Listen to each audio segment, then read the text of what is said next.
Solo travel for introverts.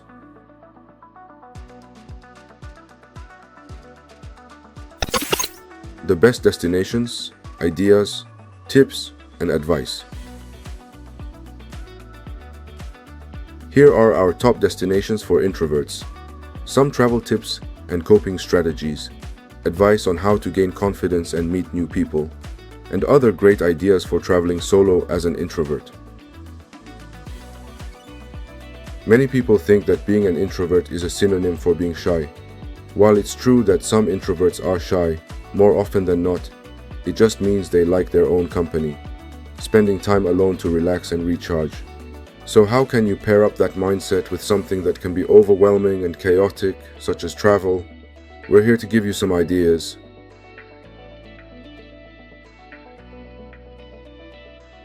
What are some of the best travel destinations for introverts?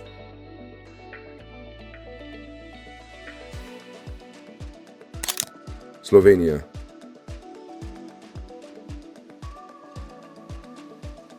Ljubljana is one of Europe's smaller capitals. Walkable, likable, friendly, and relaxed. It treads the line between Slavic and Mediterranean in both attitudes to life and more trivial things like food. This is also true for the rest of the country, which, outside the few larger towns, is dominated by mountains and national parks. The beautiful Lake Bled, the labyrinthine Novo Mesto, and the colorful Piran are easily accessible by public transport, and you could spend weeks camping and hiking in the mountains. It's even got a tiny sliver of Adriatic coastline to enjoy.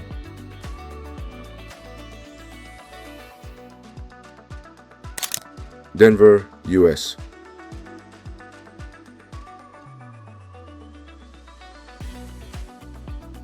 In a recent study, Denver was named the best US city for introverts. Why? Well, loads of great museums, coffee shops, parks, and bookstores for a start. It's relatively walkable by US standards and has fantastic food and art scenes. It's also easy to get out of the city and into the countryside. The Rocky Mountains are within easy reach, even for a couple of hours of alone time, and hiking trails around Red Rocks or the Flatirons on the southwestern edge of Boulder are fine even for less experienced walkers. Boulder itself, Denver's neighbor, is a small, progressive college town with a European feel and a young population.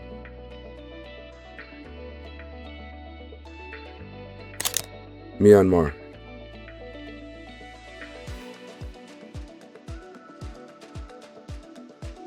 If you'd like to visit Southeast Asia but can't bear the thought of cities like Bangkok or tourist favorites such as Bali, Myanmar might be for you.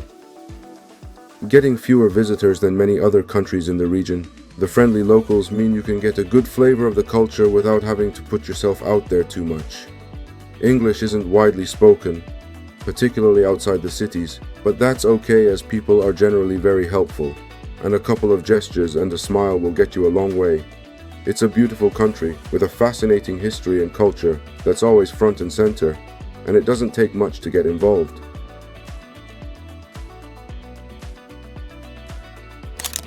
Prague, Czech Republic.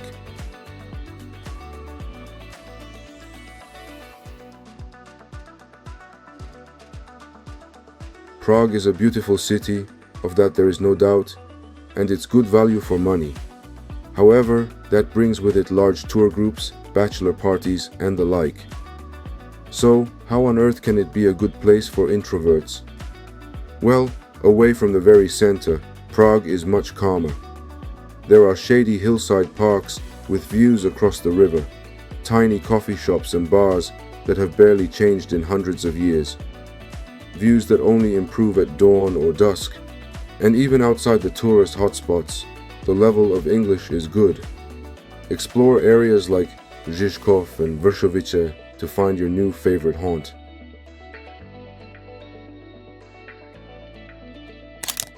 Switzerland.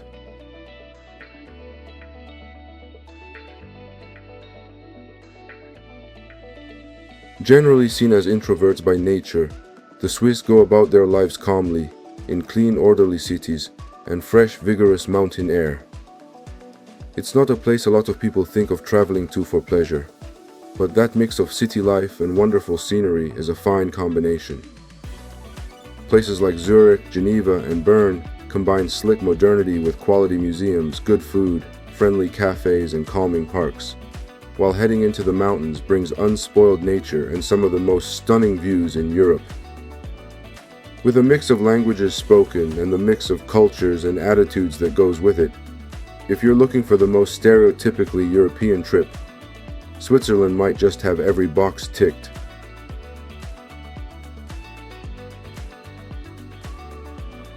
What are some positive things about traveling alone?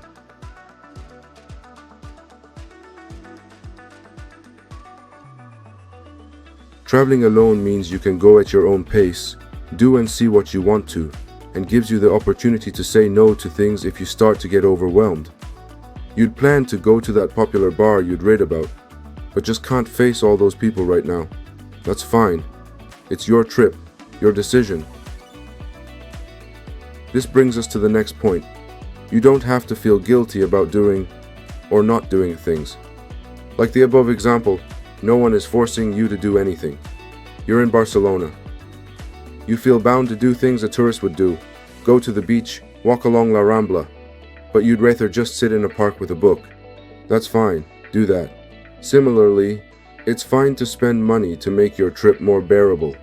Can't cope with a hostel dorm full of people? If you can afford it, pay for a private room or find a decent budget hotel. Sure, you'll be paying a bit more, but if it stops you from getting a feeling of dread every time you think about your lodging, what price that peace of mind?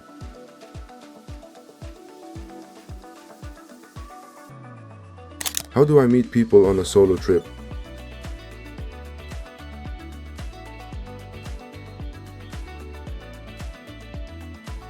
One of the best ways to get to know a city and meet travelers like yourself is to go on a free walking tour. Most larger cities now run these, and they're very popular with solo travelers for precisely this reason. You're all in the same situation, so you've instantly got some common ground, and your guide will be able to recommend some places that aren't typical tourist traps. Don't even worry that you have to start with a clever observation. Simply asking for directions or recommendations from that server, hostel worker, bartender might lead to some interesting conversations and interactions. Indeed, you'll probably be surprised by how forthcoming locals can be, especially with solo travelers. If you're genuinely interested, they will be too. And most people like to talk about their city and themselves.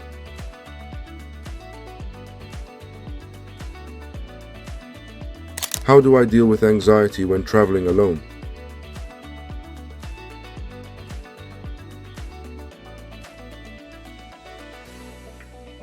If you're worried, stop and make a plan. Even if it's just knowing where you're going to stay, having a solid base from which to work is the best first step. Plan around that. This matches with the tip above about giving yourself somewhere pleasant to stay. Once you're happy with that one big thing, you'll have more mental space to think about the rest of the trip. Make sure you've got a few essentials. They're not huge or expensive things, but they'll put your mind at ease. Things like a spare phone charger or power bank, a light raincoat, a padlock, sanitary products, a reusable water bottle, band-aids and such are small and easy to pack, but give you a lot less to worry about. Also, and we can't stress this enough, solo travel isn't for everyone.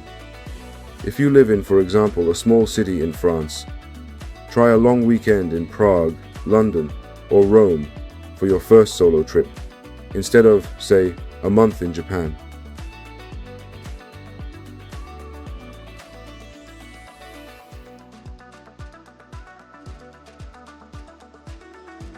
Before we continue the final part of the video, if you haven't already, please consider subscribing to our channel and turning on the notification bell so you don't miss out on any changes or new content we bring your way. Your participation and support are extremely important to us.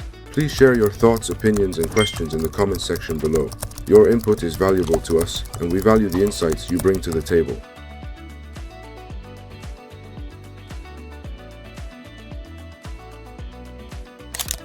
Other top tips.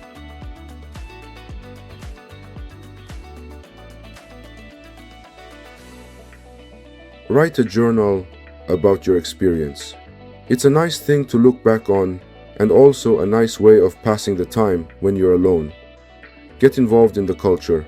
As mentioned, you're now a traveler, not a tourist. Learn a couple of phrases in the local language, shop at markets, and find out where the locals go. Go where and when you want.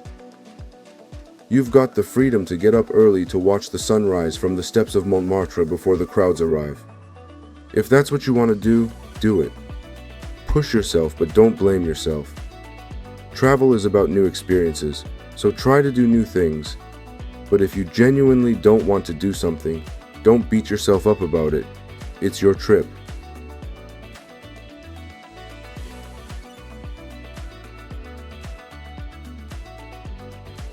Thank you for being with me so far, and I hope you enjoyed the video. And if you are interested in natural places for traveling or camping, you can watch this video.